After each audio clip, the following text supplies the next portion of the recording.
I had always thought life would be smooth after getting married. I grew up in a loving but modest home, and despite the loss of my parents in my late teens, I carried their values with me: kindness, humility, and strength. My husband, Ethan, had swept me off my feet during our college years. He was charming, ambitious, and seemingly the perfect partner. At first, his family seemed welcoming enough. His mother, Eleanor, would flash a polite smile, though it never quite reached her eyes. His father, Gerald, was a man of few words, but his disapproving glances often lingered a little too long. Still, I chose to see the best in them because I loved Ethan. We moved into the large family estate soon after our wedding, as per Eleanor's insistence. She claimed it was only temporary until we could save for our own home. It seemed generous at first, but little did I know, I was walking into a gilded cage. Things started subtly, almost imperceptibly. I began to notice how Eleanor would frequently compare me to their family friends' daughters-in-law, who were doctors, lawyers, or heirs to substantial fortunes. You know, Olivia managed to host a charity gala for 300 guests all by herself, Eleanor once said, her tone dripping with feigned admiration. Isn't that impressive, Ethan? I smiled, feeling the sting but brushing it off. That does sound impressive, I replied. She's a natural, Eleanor continued, her gaze cutting into me. Not everyone has the upbringing for it. Ethan didn't defend me, he didn't even notice. It was easier to let these comments slide than to start a conflict. At least, that's what I told myself. Soon, Eleanor began treating me less like a family member and more like staff. She'd leave lists of tasks for me to complete during the day: ironing their clothes, polishing the silverware, and preparing dinner. Initially, I tried to comply, thinking it was a way to earn her approval, but no matter how hard I worked, it was never enough. One evening, after spending hours preparing a 3-course meal for the family, Eleanor frowned as she tasted the soup. "It's too salty," she declared, pushing the bowl aside. "Do it again tomorrow, and please, follow the recipe this time." Ethan said nothing, he didn't even meet my eyes. Ethan's long hours at work left me alone in a house that didn't feel like home. I tried to focus on hobbies, even attempted to make friends in the area, but Eleanor discouraged me. "Your place is here," she said one day when I mentioned wanting to join a local art class. "There's plenty to keep you busy at home."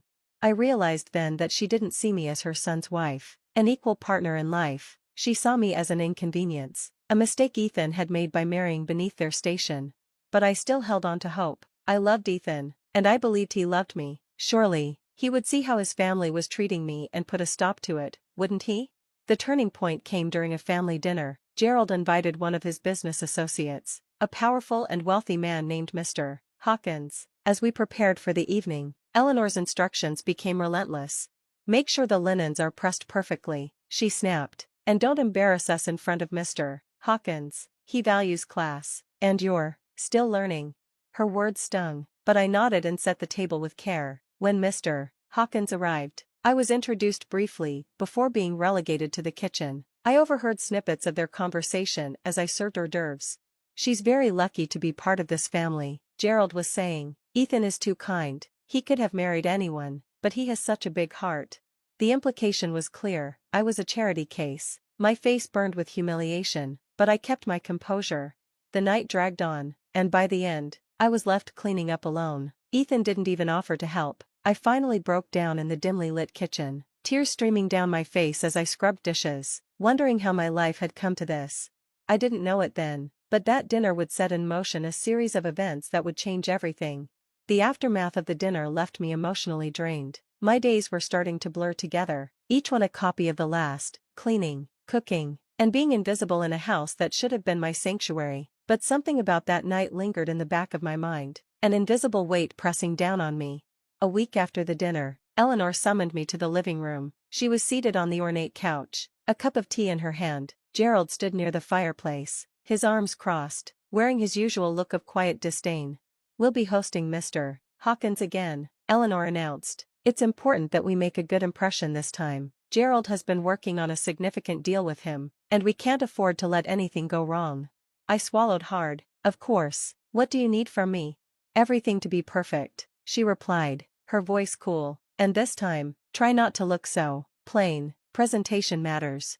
I felt my cheeks flush with embarrassment, but nodded. As I walked away, I couldn't help but feel the weight of their expectations. I wasn't just a wife in their eyes, I was a pawn in their endless pursuit of social status. The day of the dinner arrived, and I worked tirelessly from dawn. The house gleamed, the table was set with the finest china, and the aroma of roasted lamb filled the air. By the time the guests arrived, I was exhausted, but Eleanor insisted I be presentable. As Mr. Hawkins stepped through the door, his presence seemed to command the room. He was tall, impeccably dressed, and carried an air of authority. His sharp eyes scanned the room until they landed on me. For a brief moment, I thought I saw something flicker across his face, a mix of recognition and shock, but just as quickly, it was gone. Dinner began, and I quietly served the courses, avoiding eye contact with anyone. As I placed a dish in front of Mr. Hawkins, he looked up and said, "Thank you, miss. Have we met before?" The question caught me off guard. I stammered, I don't think so." He tilted his head slightly, as though trying to place me. "You look familiar." Eleanor intervened, her tone sharp. "She's Ethan's wife. She tends to stay out of the spotlight."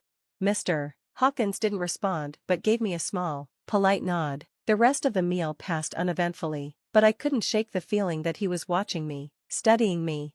The next morning, while cleaning up the dining room, I heard a knock at the front door. Expecting it to be a delivery, I opened it without much thought. To my surprise, it was Mr. Hawkins. "Good morning," he said, his tone polite but firm. "May I speak with you?" I hesitated. "Of course, should I get Gerald?" "No," he said, shaking his head. "I came to see you." He stepped inside, and I led him to the sitting room, my mind racing. What could he possibly want? As he sat down, he studied me carefully. "I was up all night thinking," he began. "I couldn't shake the feeling that I've seen you before." I frowned, unsure where this was going. "I don't think we've met." "Perhaps not directly," he said, pulling out his phone. "But does this look familiar?" He showed me a photograph. My breath caught in my throat. It was of my parents. They were younger, smiling brightly at what looked like a formal event, and standing next to them was a younger version of Mr. Hawkins. How do you have this?" I whispered. "I was close friends with your parents many years ago," he said, his voice softening. "Your father and I worked together, and your mother was like a sister to me. When I saw you last night, I couldn't believe my eyes." "You're their daughter, aren't you?" Tears welled up in my eyes as I nodded. "Yes, but they passed away years ago." He leaned back, his expression a mix of sorrow and relief. "I had no idea. They spoke of you often, how proud they were of you." "I lost touch with them after they moved, and I always regretted it." For the first time in years, I felt seen. Mr. Hawkins' words were like a lifeline, pulling me out of the darkness I had been drowning in. He asked about my life, and I hesitated to share too much, but something about his genuine concern made me open up. "I'm glad I found you," he said finally. "Your parents were extraordinary people, and I owe them so much. If there's ever anything you need, don't hesitate to ask." I nodded, still overwhelmed by the revelation. As he left, he gave me one last look and said, "You deserve better than this." Those words echoed in my mind long after he was gone. In the days following Mr. Hawkins' visit, I couldn't stop thinking about our conversation. His words lingered in my mind, offering a faint sense of hope. For the first time in what felt like forever, I felt like I wasn't entirely alone in this world. My parents' memory, through him, became a thread connecting me to something greater, a sense of belonging that I had lost. Eleanor, however, wasn't blind to the change in me. While I continued my duties, something about my demeanor must have shifted. One morning, as I was scrubbing the kitchen counters, she approached me with her usual air of superiority. "You've been awfully quiet lately," she said, her eyes narrowing. "Not that you're one for conversation, but you seem distracted." I shook my head quickly. "I've just been tired." She studied me for a moment before nodding. "Well, keep your focus. We're hosting another dinner next week. Gerald's promotion depends on securing Mr. Hawkins' partnership." My heart sank. Another dinner? The idea of being paraded around like a servant again made me nauseous. But then I remembered Mr. Hawkins' parting words, "You deserve better than this." A few days before the scheduled dinner, I found an envelope addressed to me on the hall table. It wasn't the type of thing Eleanor or Gerald would bother with. They never acknowledged my personal life. Curious, I opened it and was stunned to find a handwritten letter from Mr. Hawkins. "Dear Ava. It was truly a shock to see you again, but also a blessing. Your parents were dear to me, and I can't bear the thought of their daughter being treated unfairly. I have arranged for an opportunity that I believe could change your circumstances. If you're willing, come to my office this Friday at noon. I'll explain everything." Warm regards. Daniel Hawkins. My hands trembled as I read the letter. Could this really be happening? Was this the lifeline I had been praying for? Friday arrived, and I could barely contain my nerves. I told Eleanor I had errands to run and left the house, clutching the letter like a talisman. As I entered Mr. Hawkins' office building, my heart raced. The receptionist guided me to his office, where he greeted me with a warm smile. "I'm glad you came," he said, gesturing for me to sit.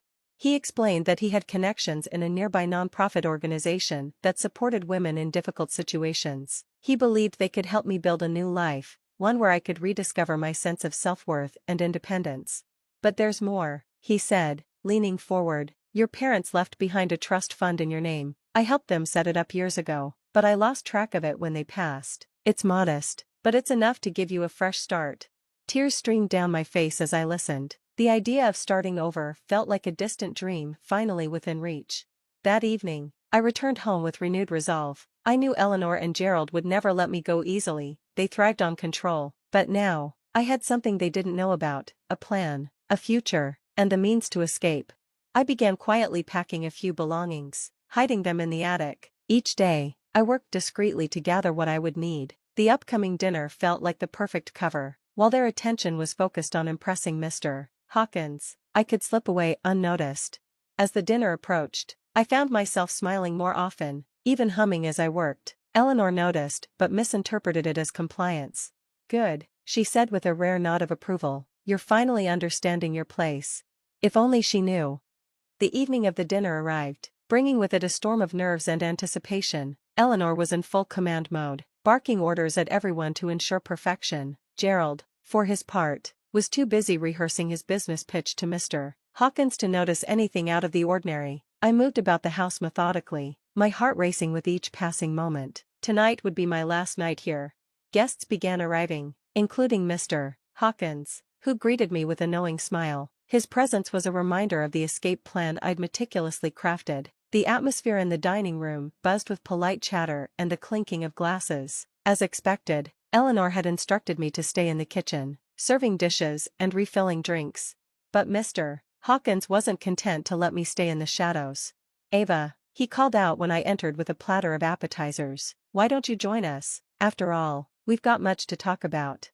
Eleanor's face turned a shade of red I had never seen before. "Oh, there's no need for that," she said hastily, laughing nervously. "She's here to help, not to dine." But Mr. Hawkins wasn't deterred. "I insist," he said, his tone polite but firm. "Ava is like family to me. I won't have her treated otherwise." The room fell silent. Gerald shifted uncomfortably in his chair, while Eleanor sputtered for a response. Reluctantly, they allowed me to sit. I could feel Eleanor's eyes burning into me, but I kept my composure, buoyed by Mr. Hawkins' support. As the meal progressed, the conversation turned to my parents. Mr. Hawkins shared stories about them, how my father had been his closest friend and how my mother's kindness had touched everyone she met. For the first time in years, I felt like they weren't just a distant memory, they were alive in the room, in the words of someone who had truly known them. It was then that Mr. Hawkins dropped the bombshell. "Ava," he said, addressing me directly, "have you told them about the trust fund your parents left for you?" My heart stopped. I glanced at Eleanor and Gerald, whose expressions twisted from confusion to shock. "Trust fund?" Gerald repeated, his voice laced with disbelief. "Yes," Mr. Hawkins continued, turning his gaze to them. "Her parents left her a considerable amount to ensure she'd never have to rely on anyone else. I'm appalled to see how that generosity has been ignored." Eleanor stammered, trying to regain control. We weren't aware. She never mentioned it." I met her gaze for the first time that evening, my voice steady. "Because you never asked." The tension in the room was palpable. Gerald tried to defuse it, laughing nervously. "Well, this is a misunderstanding. Of course, Ava will have access to her funds. Isn't that right, Eleanor?" But Eleanor's veneer cracked. "She's ungrateful. After everything we've done for her, giving her a roof, food, this is how she repays us?" Mr. Hawkins interrupted, his voice calm but firm. "If by roof and food, you mean exploitation and mistreatment, then yes, Eleanor, this is how she repays you, by reclaiming her life." For the first time, I saw Eleanor rendered speechless. Gerald, too, slumped in his chair, his bluster evaporating. After dinner, I quietly gathered the bag I had packed and headed for the door. Mr. Hawkins followed, offering me a ride to the apartment he had arranged for me through his nonprofit connections. As I left, I felt a mixture of emotions: relief, empowerment, and a bittersweet sense of closure. Eleanor and Gerald didn't even try to stop me. They must have realized their grip on me was broken. The next morning, I woke up in a small but cozy apartment, my apartment. For the first time in years, I felt like I could breathe. I started attending workshops at the nonprofit, where I learned skills to rebuild my life. Mr. Hawkins continued to be a mentor, guiding me through the process of managing the trust fund and pursuing my dreams. Most importantly, I began to find myself again. I wasn't just someone's servant or charity case. I was Ava, a woman with a future.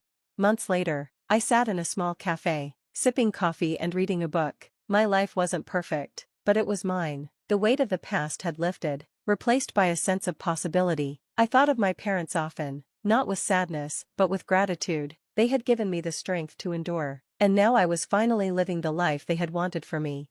As for Eleanor and Gerald, I heard through the grapevine that Gerald didn't get his promotion. It seemed karma had its own way of balancing the scales. But I wasn't focused on them anymore. My life was ahead of me, and I was ready to embrace it.